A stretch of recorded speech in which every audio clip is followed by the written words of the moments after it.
มีหลายคนถามจอยมาว่าจอยอยู่บ้านเจ้ามีไข่มดแดงบ่ไปแหน่ไข่มดแดงมาเฮ็ดแนวกินให้เบิ่งแหน่ยังบ่เห็นเจ้าอันไปแหน่ไข่มดแดงจักเทื่อก็แม่นอยู่ดอกทุกคนคื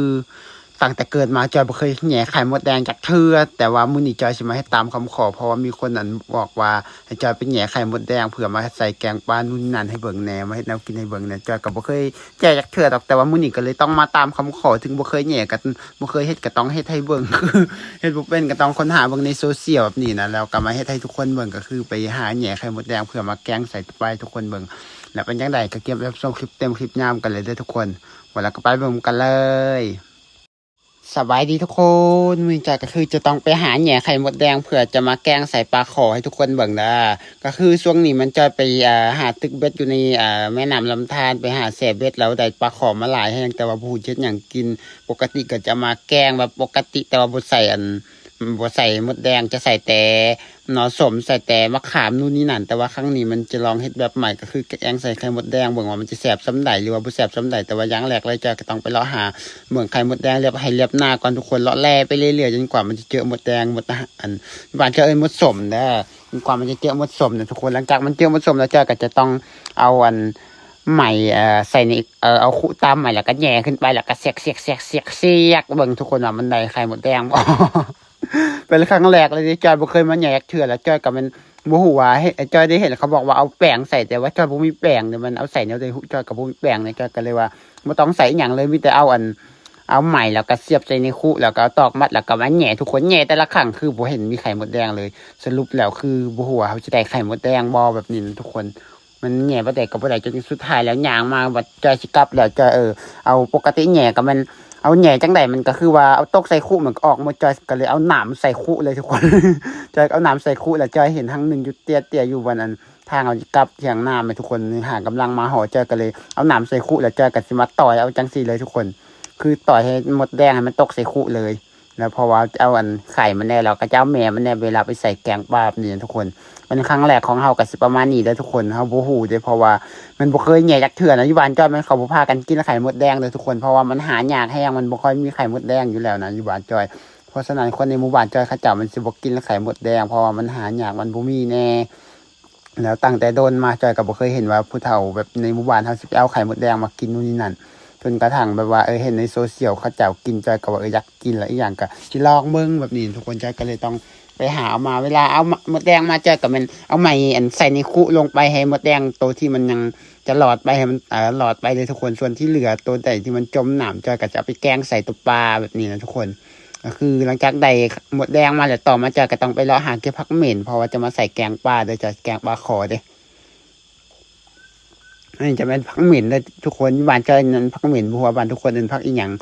งผู้ใดบ้านทุกคนเป็นพักอย่างก็สามารถคอมเมนต์บอกใจเลยบ้านจะเป็นพักเหม็นหรือพักหนาวอย่างประมาณนี้แหละต่อมาจะกับจะเกี่ยมาคั่วปลาขอแต่ทุกคนปลาขอที่จะไปตึกเบ็ดเอามาจากแม่น้ำลำธารจะไปแส่เบ็ดกลางคืนเลยทุกคนแล้วได้ปลาขอมาหลายแห้งแต่ว่าจะก็เอามาแต่งส่วนหนึ่งแล้วก็ส่วนหนึ่งมันจะเอาไปย่างแล้วก็ส่วนหนึ่งก็มันเอาไปเฮ็ดให้ข้าเจ้ายู่เฮือนให้พ่อให้แม่ยู่เฮือนแหละแต่เขาเฮ็ดอย่างกินกันแล้วแต่สำหรับจอยมันจะแกงใส่ไข่มดแดงครั้งแรกเลยทุกคนจอยก็บ่ฮู้ได้ว่ามันจะแซ่บหรือบ่แซ่บใส่ไข่มดแดงปกติเฮาบ่เคยแกงใส่ไข่มดแดงจากเถื่อแล้วก็บ่เคยใส่มดสมจากเถื่อแบบนี้ทุกคนเป็นครั้งแรกของเฮาเลยแบบนี้นะจากนี้ได้ปลามาเรียบร้อยแล้วต่อมาจอยก็ต้องเตรียมเครื่องปรุงจอยก็จะต้องอันนี้จะใส่แกงใส่อย่างแบบทุกคนก็ต้องเอาหัวซีเคอร์มาก่อนหลังจากนั้นต่อมาก็จะต้องเอาหัวขามาซอยแบบนี้ซอยไปทีละอย่างต่อมาก็เป็นใบมักขี้หูดหรือว่าใบมะกรูดหั่นมาเด็ดออกเป็น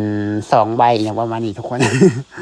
หลังจากเหนียวก็ต่อมาก็มันเรียบร้อยสำหรับเตรียมอันจะใส่แกงต่อมาก็ต้องเครื่องจะตำก็จะใส่มะเขือแห้งลงไปแล้วก็จะเป็นผักบัวลงไปแล้วจากนั้นเราก็ตำให้มันเข้ากันได้ทุกคนนี่ก็จะเป็นเครื่องปรุงเวลาจะใส่ในเวลาการแกงตัวปลาของจอยเด้อนี่ก็คือตำลงไปมันแหลกแล้วต่อมาจอยก็คือเตรียมจะไปขางหมออีกอย่างแบบนู่นนี่นั่นเตรียมจะแต่งเลยทุกคนแต่งจอยก็แต่งบรรจุชมวิวของจอยคือเก่าอันนี้ก็คือได้มาเรียบร้อยแล้วสำหรับเกี๊ยมเครื่องปรุงเฮาก็จะมันใส่ปลาแดกพร้อมเด้อมื้อนี้นะเฮ็ดแบบแบบสไตล์ในเมืองแล้วก็เห็นมาจากโซเชียลเขาเฮ็ดแนวใดก็เฮ็ดตามนี่นะอยู่บ้านจอยเวลาแกงปลาแกงหยังส่วนหลายบ่ใส่ปลาแดกนะแต่ว่าเฮ็ดในคลิปเขาใส่ก็เลยใส่ตามเขาซะต่อมาจอยก็ต้องเกี๊ยมผักหอมอีหยังที่จอยซอยเมื่อกี้จะใส่แกงมาจอยก็จะมาคั่วก่อนเด้อทุกคนจอยก็จะเอาน้ำใส่จักหน่อยนึงจนคั่วจนกว่ามันน้ำจะแห้งอีหยังประมาณนี้นะ จอยก็จะเป็นใบมะกรูดแล้วหัวข่าแล้วก็หัวชีไข่แบบนี้ต่อมาจอยก็ต้องเอาน้ำมาค้างทุกคนเอาน้ำใส่หม้อแล้วมาค้างแล้วก็ผักหอมที่เราขวนใส่ลงไปต่อมาจะต้องเอาสิ่งที่เราตำลงไปก็คือจะเป็นมะเขือแล้วก็ผักหอมบัวทุกคน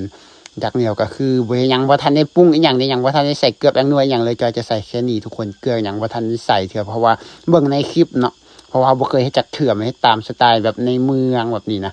เขาก็เลยว่าแบบมาเฮ็ด